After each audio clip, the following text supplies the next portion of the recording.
বেগুনের অনেক রকম রেসিপি তো আমরা বানিয়ে থাকি। এই রকমভাবে একবার আচারি বেগুন বানিয়ে দেখতে পারেন। ভাত কিংবা রুটি দুটোর সাথেই খেতে কিন্তু খুব ভালো লাগবে। যারা বেগুন খান না তারাও কিন্তু মজা করে খাবেন। আশা করছি আজকের রেসিপিটাও আপনাদের ভালোই লাগবে। যদি ভিডিওটা ভালো লাগে তাহলে একটা লাইক করার আর আমার চ্যানেলটিকে সাবস্ক্রাইব করে ভিডিওটি সম্পূর্ণ দেখার অনুরোধ রইল। নমস্কার বন্ধুরা, কেমন আছেন সবাই?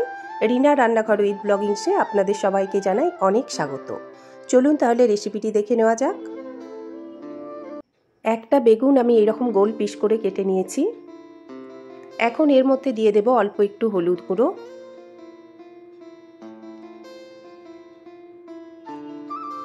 লঙ্কার গুঁড়ো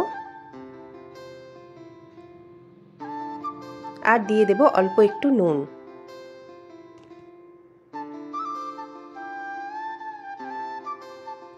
এখন এই হলুদ গুঁড়ো, লঙ্কার গুঁড়ো আর নুন বেগুনের মধ্যে খুব ভালো করে মাখিয়ে নেব।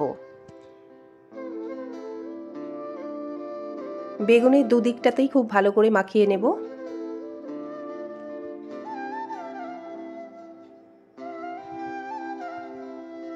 কড়াতে দিয়ে দিয়েছি পরিমাণ মতো সর্ষের তেল। এখন এর মধ্যে বেগুনগুলো আমি ভেজে নেব।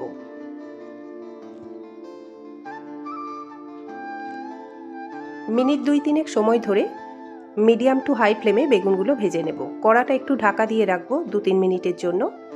2-3 মিনিট পরে বেগুনগুলো দেখুন এরকম অল্প কালার আসা অবধি ভেজে নেব।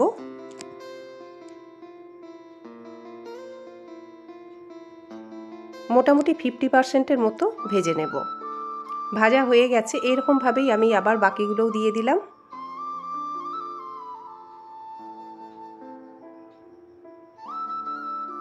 এই একই রকমভাবে সব বেগুনগুলোই আমি ভেজে নেব। ভাজা হয়ে গেছে। কড়াতে দিয়ে দিয়েছি সর্ষের তেল। এবার এর মধ্যে দিয়ে দিলাম হাফ চা চামচ 5 ফোড়ন আর 3টে শুকনো লঙ্কা।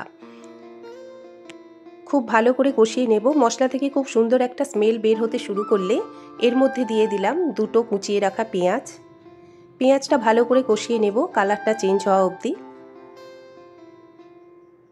পেঁয়াজটা ভালো করে কষানো হয়ে গেলে এর মধ্যে দিয়ে দিলাম 1 চা চামচ আদা রসুন বাটা। আদা রসুন বাটাটাও খুব ভালো করে কষিয়ে নেব যাতে কাঁচা গন্ধটা চলে যায়। এবার এর মধ্যে দিয়ে দিলাম হাফ চা চামচ লঙ্কার গুঁড়ো, হাফ চা চামচ হলুদ গুঁড়ো আর দিয়ে দিলাম হাফ চা চামচ কাশ্মীরি লঙ্কার গুঁড়ো। দিয়ে দিলাম পরিমাণ মতো নুন।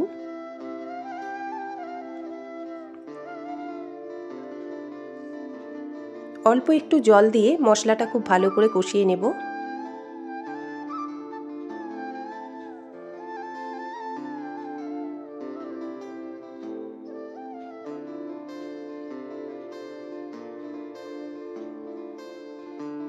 মশলাটা খুব ভালো করে কষানো হয়ে গেলে এর মধ্যে দিয়ে দিলাম 2 চা চামচ তেঁতুলের পাল্প। এখানে কিছুটা পাকা তেঁতুল আমি মিনিট 10 গরম জলে ভিজিয়ে রেখেছিলাম। তেঁতুলের পাল্পটা দিয়েও খুব ভালো করে কষিয়ে নেব।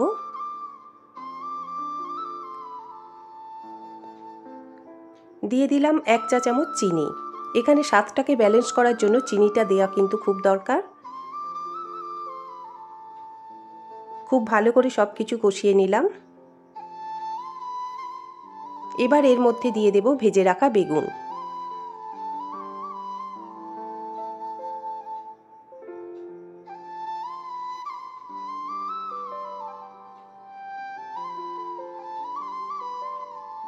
বেগুনগুলো দিয়ে অল্প জল দিলাম।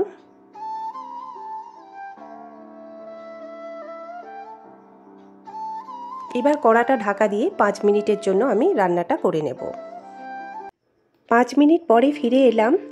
দেখুন গ্রেভিটা অনেকটাই কমে এসেছে।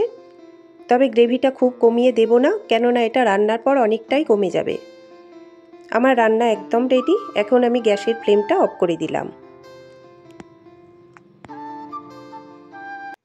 তাহলে বন্ধুরা, কেমন লাগলো আমার আজকের রেসিপিটা অবশ্যই আমাকে কমেন্টস করে জানাবেন। যদি ভিডিওটা ভালো লাগে তাহলে আমার চ্যানেলটিকে লাইক করবেন, সাবস্ক্রাইব করবেন এবং পাশে থাকা বেল আইকনটি অবশ্যই প্রেস করবেন নতুন কোনো ভিডিওর নোটিফিকেশান পাওয়ার জন্য। সকলে ভালো থাকবেন, সুস্থ থাকবেন। দেখা হবে আবার নতুন কোনো ভিডিওতে। ধন্যবাদ।